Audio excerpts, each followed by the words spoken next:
Yo, what's going on, snipers, and welcome back to our Atlanta Thrashers franchise mode here in NHL 21. So in last episode, we had the trade deadline, and we acquired a new goaltender in Martin Prusek from the Toronto Maple Leafs, just to give us a little bit of a better option in the playoffs instead of just running with like UC Markkinen, for example. So Prusek came in and he played pretty decent, I would say. He helped us get to the playoffs. He didn't have a great record, but he did have a good save percentage and goals against, so I'm hoping he actually plays pretty good for us in this postseason run, as well as we take on Tampa Bay in the first round, which is going to be a very tough task for this young team, but it should be a pretty good learning experience. Now, we do have 3 comments I'd like to go over. The first one being from Tropical Gamer. He says you should put Avery on the third line because it gives you a +5 for chemistry. Let's take a look. I might be willing to do that, but the only thing is I would like Kuznetsov to get as much ice time as possible. And the only thing is if we move Avery up, he might take more penalty minutes. He already had 144 penalty minutes this season. So if he does get more time on ice, this guy might take way too much penalties in the playoffs. So for now, I think I'll leave him on the fourth line, but maybe eventually we'll move him to the third line. I just would like to get Kuznetsov some good ice time. If need be, we could move Kuznetsov up to the second line and then try and put like Avery here and say Peter Schaefer's center or something on that fourth line. So we could always make some line adjustments if need be. The next comment is from HawksFan88. He says, fun fact, yesterday 10 years ago was the Thrashers' final win, which is really crazy to think about that because I don't think I watched that game, but I remember having like a hockey card from 2010-11 score. I think it was of Mike Stapleton after he scored an empty netter, and that was the final goal in Atlanta Thrashers history. So kind of an interesting thing that both they actually had their final win 10 years ago, and we actually made the playoffs right around that exact same time. So that's kind of neat. And the final comment is from WMRA. He says, 1737 and 1950, Houston, we have a problem. It's going to take a miracle to beat Tampa, which is really true. I'll show you guys their roster again just so you guys could get kind of familiar with them in case you forgot for some reason. But Tampa's roster is very stacked, and I am pretty scared to face them. So they have like Jochen Hecht, Valkov Prospel, Martin St. Louis, which is a really good top line. Second line's also a pretty good complementary line with McGinley, Richards, and Dezay. Then they also have Langenbrunner, LeCavalier, and Dumont. That's like probably one of the best third lines in the NHL, I would assume. And then fourth line, they have Audet, Letowski, and Amonte, which is also really good. And then defensively, they're also pretty balanced. They got McCabe and Boyle, Kabina and Rathje, and Pratt and Johansson, who was playing defense for some reason. I think it was because, who was injured? Yeah, Dick Turnstrom's injured. So this team is really stacked on the blue line as well. And then they also have a very good goaltender in Nikolai Hebibulin, who's had some really good seasons so far. His first full season, he had a .920 save percentage. The second year, he had a .925 with 10 shutouts. Then he had a .913, and in this recent season, he had a .928 save percentage. So he is pretty much lights out. It could be because of their defense, but he's been really good. He hasn't been great in the playoffs, I would say, but he is still one of the best goaltenders in this franchise mode. So it's going to be taking a lot out of our young guys to get a win here probably in the series. As you can see, they also finished 52-21, 7-2, while we finished 35-34, 8-5. So we had like 17 less wins than they did during the regular season. So there is almost no chance we're going to beat these guys, but like I said, it's just more of a good learning experience for the young guys to get some playoff experience against a very good competitive team. And then we'll come back to this in a few years, and maybe we will be the competitive team instead. So let's get into this playoff matchup and see if we could pull off an upset, because you never know with these the simulation, because sometimes you could be a really bad team and beat like a really good team in the first round. So here we go, game 1, the first playoff game in Atlanta Thrashers history, I guess, at this point, as we take on Tampa Bay in Tampa Bay. Let's see if we could get a win here. First period and 1-0 us. Okay, we managed to beat Nikolai Hebibulin, and it's the guy we were mentioning earlier in Sean Avery. Interesting. He scores on one of our 12th shots in the opening period. They had 16 shots, but we're up still 1-0, which is great. Second period, and what is happening? This team's up 2-0 somehow. Okay. I mean, we're not scoring a lot of goals still on Hebibulin, but this team is somehow nullifying the good offense the Tampa Bay Lightning have, as Patrice Bergeron gets his first ever playoff goal. Shots are 23-21 in favor of us. We have a 2-0 lead going into the third of Game 1. Can we lock this down and take a 1-0 series lead and win our first ever playoff game in franchise history? If our Atlanta franchise somehow wins a cup before our Detroit franchise, I'm going to be kind of pissed off, though, to an extent. As LeCavalier scores and breaks the shutout, and then Johansson ties it up. Of course, we're going to blow a lead here in the third. Come on, Prusek. You can do this, buddy. And it's going to be going to overtime in Game 1. Shots are 36-35. It's a 2-2 game as we blew a 2-0 lead. LeCavalier getting that power play goal. And Johansson, who's been playing defense, gets a goal as well. Let's see if we could somehow come into Tampa Bay with a 1-0 series lead. And yes, we can, as Danny Heatley, who had an awful season, comes through with the game-winning goal on their backup goaltenders. So I don't know if Hebby Bolin got injured, or maybe he just didn't play overtime for some reason. But for some reason, Seed was in net for them. And we come through with a 1-0 series lead here. A very big win on the road. Avery from Fela and Schaefer, that's a little bit of a tongue twister. Bergeron from Kovalchuk, so the youth getting it done there. And then Heatley from Hossa and Leach. Nice. Hopefully Danny Heatley has a good playoffs, and it was also a pretty good playoff first game from Martin Prusek. So Martin Prusek might be a good playoff goaltender. We might have brought in the right goaltender for this team. Nikolai Hebby-Bolin had a really good game, but he for some reason did not start overtime, which I don't understand. If he got injured, that would be awesome, but I don't know if that's actually the case, or just the AI randomly decided to put their backup in for overtime, which would make no sense. Let's take a look and see if Hebby-Bolin got injured or not, because if he got injured, we have a bigger shot at winning this series, maybe. Let's see, goalie-wise, no, Hebby-Bolin is still there. That makes no sense of why he didn't play overtime. Like, he played 53 minutes, and then they put in their 63 overall goaltender for overtime. Yikes. And he got credited with the OT loss.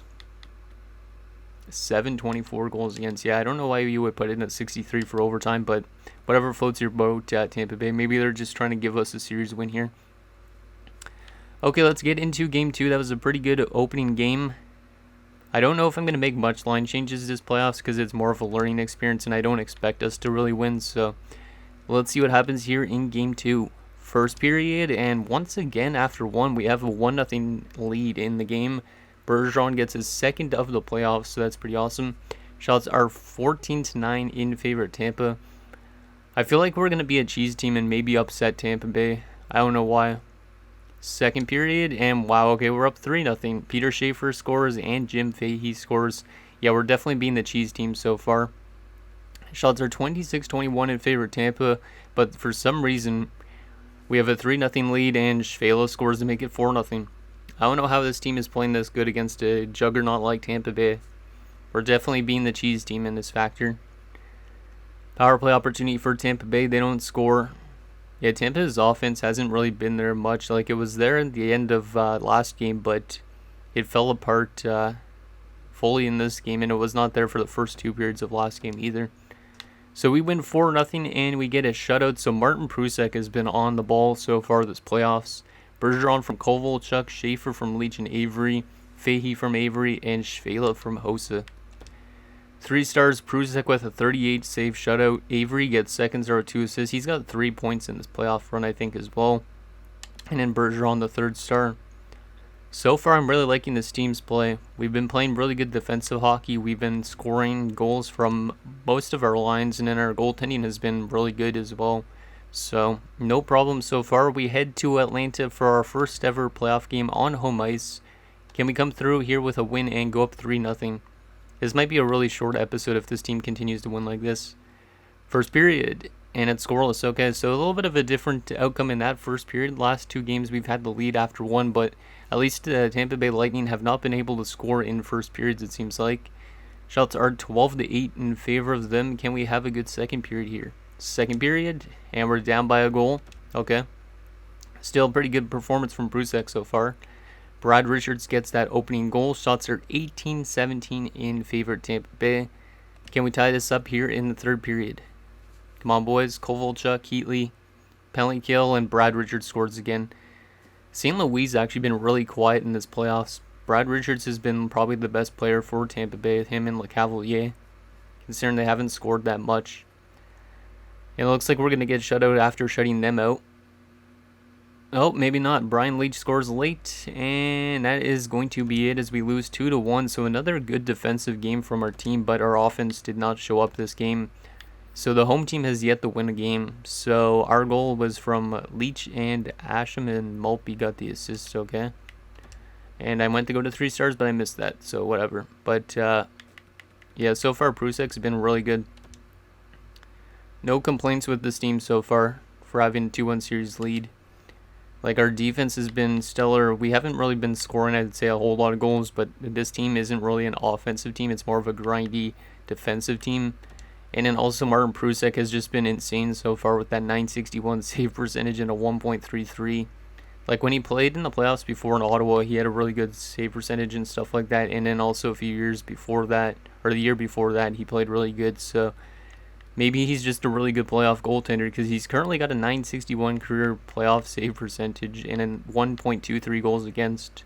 So maybe we found our cheat code in Martin Prusek. Okay, let's get into Game 4, see if we could win on home ice and be the first team in the series to win a game on home ice. Or is the trend of losing home games going to continue? Can we take a 3-1 series lead here? First period, and wow, okay, that's an offensive first for a change.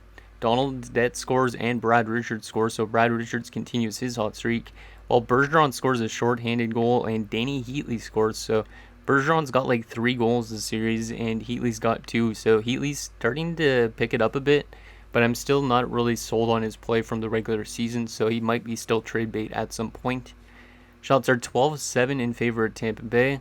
Second period, and we're down 3-2 as JP Dumont scores. So this game hasn't been as good for Prusek, but he's still been keeping us in this game for sure. 26-11 shots in favor of Tampa.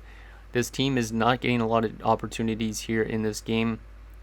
Can we tie this up here in the third period? Come on, Marcel Hossa or something. Kirk Maltby scores. Okay, there's a veteran that knows what to do in the playoffs. Power play opportunity, and Evgeny Malkin scores his first ever playoff goal on the power play. I'm losing my voice, so I'm trying not to talk too loud. And Bergeron scores again. Bergeron scores a hat trick. Oh my god. Sorry about that, but Bergeron gets a hat trick in this crucial game, and we are going to take a 3-1 series lead on the Tampa Bay Lightning. Jeez, Bergeron's been great. So Bergeron's third from Avery and Montador, and then Heatley from Hossa, Maltby from Asham and Leetch, Malkin's first playoff goal from Kovalchuk and Bergeron, and then Bergeron from Kovalchuk and Malkin, and Bergeron from Kovalchuk and Malkin. So Kovalchuk, Bergeron, and Malkin. A very good top line for us right now. As Bergeron gets 4 points, including that hat trick, Malkin picks up 3 points, and Kovalchuk also picks up 3 points. So the top line picked it up right when they needed to, and now we are 1 win away from upsetting a 52-win Tampa Bay team in the first round. So we are definitely being the cheese team in this first round. So, yeah, Bergeron has been our best player so far in the playoff run. He's got 5 goals in 4 games. He's going to want a big contract because I believe his ELC is up at the end of the season. So, yeah, great stats from Bergeron. Will he keep it up in Game 5, and will we eliminate Tampa Bay somehow? I don't even know how we're almost going to the second round. Like, literally, my Detroit franchise mode, if you guys watch that series, we've only been to round 2 1 time so far in like 12 seasons, and so far this Atlanta Thrashers team seems to be a better playoff performer than my Detroit team to an extent, so it's kind of weird. Okay, let's see what happens here in Game 5, see if we could eliminate Tampa Bay, or will they force a Game 6. First period, 1-0 Tampa. Okay, I'll take that still. Falkov Prospel scores on the power play on his fellow countryman Martin Prusek. Shots are 12-9 in favor of Tampa, so once again, not a lot of offense from our team in the opening period. Second period, and still 1-0 Tampa Bay. Shots are pretty even, 25-22, but we're still down by a goal, so it looks like Heavy Bullen's having one of those bounce-back performances, which makes a lot of sense because he's that type of goaltender. Let's see what happens here in the third period. Can we tie this game up? Who do we want to call upon? Marcel Hossa hasn't scored really at all, and Evgeny Malkin scores. There's that top line again. I'm loving our top line, and Heatley scores. Let's go. Heatley's got 3 goals in this playoff round, but Dan Boyle's going to tie the game up on the power play. Power play opportunity for us. We don't score. And then Brad Richards scores for them. Damn, Brad Richards has been lights out, and Donald that scores, and we're down 4-2. Leach gets us back within 1 late. And there's an empty netter from McGillney as we're going to lose 5-3, so that's our worst game so far. I'm okay with it still because our team put up a little bit of a fight. But Malkin from Kovalchuk and Bergeron, Heatley from Hossa, and then Leach from Malkin and Kovalchuk. 3 stars in that game, all their guys. Yeah, Brad Richards has been their best player easily in this playoff series. Like, I feel like he's scored most of their goals so far in this series.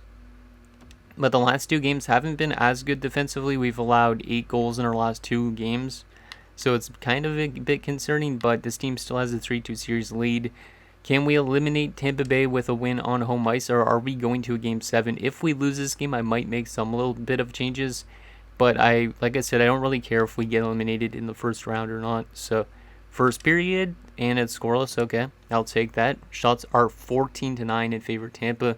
So once again, our team is just not getting as much opportunities as the Tampa Bay Lightning in the opening frame. Let's see what happens here in the second, and it's still scoreless. Damn. Okay, this is a good bounce back game from Prusek so far. Shots are 23 apiece for both teams, and it is still scoreless. Can we come out here with a win in the third period to get us that series win? Power play opportunity. It's a long opportunity. Come on, boys. We don't score on it. Final 10 minutes, and Martin St. Louis has woken up. He had not scored yet this series, and he makes a 1-0 Tampa Bay. Penalty kill. Come on, guys. We need to tie this up here. Marcel Hossa. Anybody? Nope. We're not going to score a single goal in Game 6. Looks like Heavy Bullen has woken up as he makes a 36 save shutout. A good performance again from Prusek, but the team just does not get the offense going. So we are going to make a little bit of a line change, but I think our team has been playing still pretty good for being a team that's never made the playoffs before and going up against a team like Tampa Bay, who should probably go on to win the Stanley Cup this year if we are to lose against them. So what are we going to do in terms of line changes? Our top line has been really good. Malkin has taken a lot of penalty minutes, though, which is a bit concerning. How about our second line? Mark Savard has been really quiet. He has no points so far. That is kind of weird. And then our bottom 6 has actually been pretty quiet. Our fourth line has been better than our third line. I'm going to make that change that was recommended by Tropical Gamer and put Avery up. And I think I'm going to move Kuznetsov here. And then and then I'm going to move... no, I'm going to leave the rest of that the same. I don't know who's good on face-offs down here. We'll put Peter Schaefer, I guess, because I think Peter Schaefer took some face-offs in his career. Everything looks fine on defense, and then goaltending obviously has been fine. So that's the only line change we're going to make, is move Kuznetsov up. We're going to put Marcel Hossa down because he's been not great so far. I mean, he's been probably one of the better players actually on that second line, yeah, but I don't want to move down Mark Savard because I don't think, I think it'll ruin chemistry more, and we're going to move Sean Avery up because he's been pretty good, so...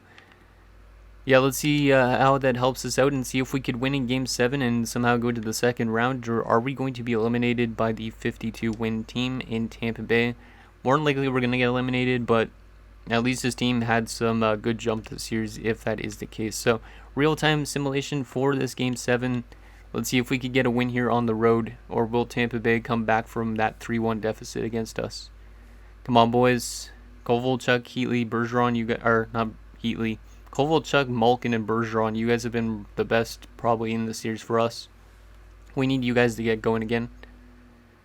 And after one, it's going to be another scoreless period. We're getting outshot 15-8. So this team has not been really great in the first period in terms of getting shots on goal. But at least Martin Prusek has been keeping this team in it, so that's good for us. Second period underway. Who wants to score that opening goal for us? Penalty kill. Nicely done. Danny Heatley, you want to score it all or no? I know you've scored 3 goals in the series, but you haven't scored in a while. Kovalchuk actually has no goals, I don't think, in the series. He's got an assist, but no goals. And there's one from Brian Leach. Huge goal from the veteran blue liner to give us a 1-0 lead, but Tony Amonte answers a little bit afterwards and ties it up going into the third. Shots are 29-17 in favor of Tampa Bay. I don't know how we're in this game, but Martin Prusek is a playoff simulating god, it seems like. Let's see what happens here in the third. Can we come out with a win? Come on, boys. And Donald, that scores for Tampa Bay. We're down 2-1, and then Eric Dezay makes it 3-1. Yep, now we're going to lose for sure. Yep, there it is. Prospel makes it 4-1. And McGinley makes it 5-1. At least we got to a Game 7 situation against a very tough team, so I'm really proud of this team for being able to actually put up somewhat of a fight, because I felt like this series was only going to go to like 4 games or 5 games. But instead, we managed to get 3 wins against a very good team, but we are eliminated in 7 games as we fall 5-1 in Game 7. Brian Leach with that only goal from Danny Heatley. And then 3 stars in that game. Heavy Bullen woke up in the last 3 games as well. And yeah, let's take a look at our player stats for that round, and then we'll probably sim already to the draft just so we could see who wins the Stanley Cup and all that. Because I am kind of curious on who wins the Cup this year. I feel like Tampa Bay could. I feel like Colorado probably could, or Detroit. And I'm not sure on the other teams. But let's take a look at our player stats in a pretty successful first round, even though we lost. So in terms of forwards, Bergeron and Kovalchuk both had 7 points in 7 games. Kovalchuk had no goals, which is concerning, but Bergeron was really good. Malkin 5 points, that's also pretty good. Heatley had 4 points, Avery had 4 points, Hossa had 4 points. And then afterwards, Maltby, Schaefer, Asham only had 2 points. Mark Savard went pointless in 7 games, which is pretty tough after he had 73 points during the regular season. So yeah, Mark Savard is probably going to be flipped in the offseason if you guys think it's necessary to do. Kuznetsov was also quiet. He had no points this series, which is kind of crazy. Samik also had no points. And then defensively, Brian Leach had 6 points in 7 games, which is pretty awesome. I don't know if he's going to retire this offseason or not. He might. We'll see. Shvela had 2 points. Fahey and Montador both had 1 point. And then Witt and Meze had no points. But it seems like we got into a bit of penalty trouble because these guys took a lot of penalties. And then Aaron Asham took a lot of penalties. Avery took a decent amount of penalties. Like, there's a lot of guys that are over a penalty minute a game. Malkin had 23 penalty minutes in 7 games, including 3 fights. So he fought 3 people in 7 games. That's crazy. And then goaltending-wise, Martin Prusek was really good. He was the only reason this series was probably pretty close. And then Markkanen played a little bit of a playoff game, it looks like, and he did not play great. Okay, and let's actually take a look at Tampa Bay's players' stats in that series. Yeah, see, Brad Richards was the backbone of them beating us. Him and Alexander McGinley played really good, and then Prospel. But Martin St. Louis only had that 1 goal, but he did pick up 4 assists. So they did have some good offensive output, and then Heavy Bullen, yeah, played really good. But I don't know why they played Seed, who, for part of that series. It's a little bit weird. Okay, let's sim to the draft and find out who wins the Stanley Cup and all the awards, and then we'll also take a look at the retirements, and I'll show you guys the draft class and progress reports, and then that'll be it for this episode. I'm glad at least we got to a Game 7 though, because I didn't feel like we were going to really, because this team is not necessarily the deepest, but I'm glad we got to a Game 7, and Boston wins the Stanley Cup. Okay. So the Boston Bruins are the Stanley Cup champions in the, we're in 05-06, I think. And then Henderson Silver Knights win the Calder Cup. Looks like Joe Thornton led Boston to a Stanley Cup. Let's take a look. Actually, let's take a look at their roster just for fun as well, because I'm kind of curious on who's actually on Boston. So Joe Thornton, Sergei Samsonov, Glenn Murray, Mike Johnson, Todd Marchand, Owen Nolan, Yannick Perreault, Yannick Tremblay, our former defenseman. Good for him to go in Boston. He had actually a really good season this year. Jason Weimer, Yuri Letnin, Matt Cook. Matt Cook won a Stanley Cup in Boston, of all places, too. The hell is that? Mark Bell, Philippe Boucher, Jonathan Girard, Jeff Halpern, Jay McKee, Andre Zuzin, who was also with us for a tiny bit last season and the season before. And then Andreas Lilia, Rostislav Klesla. And then goalie-wise, they had Dan Kluche and Alex Auld as their goaltending. combination. Interesting. Let's take a look at those awards. And yeah, so Boston wins the Stanley Cup. Tampa Bay won the President's Trophy. No, not a surprise that they won the President's Trophy. We almost beat them, which is kind of crazy. San Jose actually went to the Stanley Cup Finals against Boston. So Joe Thornton winning the Stanley Cup against the team he eventually would go to. It's kind of crazy. Peter Forsberg's going to win the Art Ross and the Hart. Dan Boyle wins the Norris. Patrick Marleau is going to win the Lady Byng. Sidney Crosby wins the Calder with the Calgary Flames. Dan Cloutier wins the Conn Smythe. Nikolai Hebby-Bullen wins the Vezina and the Jennings. Ruslan Soleil wins the Bill Masterton. Nakamura for the Washington Capitals wins the Jack Adams. Patrice Bergeron won the Selke. That's pretty awesome. For his third season in the NHL, he's won a Selke already. That's pretty good. And then Peter Forsberg wins the Lindsay. Patrick Marleau wins the Maurice Richard. So we got one award, which I was not actually expecting us to get one. So that's pretty awesome. And then in terms of the AHL, I don't think we had anybody win awards. No, we did not. Okay. Let's also take a look at this playoff tree just because I'm kind of curious on how it ended up. So Tampa Bay only got to the second round where they lost in 7 to the Stanley Cup champion Boston Bruins. It was almost a Boston and Vancouver Cup Finals. It's kind of interesting. Okay, let's continue simulating and see who retires this year. Are we going to lose Brian Leetch? He's pretty much the only one I think that could retire this year for us. And so the Phoenix Coyotes have the first overall pick, followed by Nashville, Buffalo, Pittsburgh, and Montreal. Okay. Let's see who retired this year in terms of the NHL. So Adam Oates retires. He's the biggest name. Same with Mark Recchi, Jeremy Roenick, Gary Roberts, a lot of decent names out here. Tony Amonte retires, the guy that literally just beat us. Tony Herkic, Dave Lowry, Peter Klima. I'll just go through this a little bit, because I'd like to show you guys all the guys that retired to an extent so I could kind of keep track of who simulates well and who doesn't. But yeah, that might be it for created guys. Actually, never mind. There's still like Rob DeMaio in here, Jeff Odgers, who was with us in the beginning, the Enforcer, and that might be it. So it looks like we didn't lose Brian Leetch. Yeah, it looks like we didn't lose Brian Leetch. Let's check goaltending. Corey Schwab, Ron Tugnet, Jeff Hackett are the goaltenders to retire. And I don't think we lost Brian Leetch. Yeah, we did not lose Brian Leetch, so we could always bring him back in and trade him at some point. We did lose Emmanuel Plus for coaches, which I don't know if that was a head coach, an assistant coach, or what, but we did lose him. So there you go, and we'll continue simulating. And there we go, we're at the draft. Let's take a look at the draft class and the progress reports, and then that will be it for this episode. Actually, I'll show you guys probably the contracts too, just to make sure you guys know who we have to re-sign this year. So in terms of the draft, actually, where are we drafting? I didn't check that. We are drafting 16th overall. That's not too bad. That's a decent pick for being in the playoffs. So we could get somebody like Evan Wang, who looks like a top 6'4", but he does look like he might be 2 years away. So Evan Wang might be a good fit for this team. This guy's supposed to go a little bit before us. He's supposed to be probably pretty good as well. So we could try and trade up if need be. But there looks to be some pretty decent players. There's like top 6 power forward around this time as well. Otterize looks decent. Kravchenko looks decent. Yeah, this looks like a pretty good draft class, actually. Now that I see some of these guys' overalls. Like these guys, Jordan Eaton, for example, and Muhammad Douglas could be pretty good as well.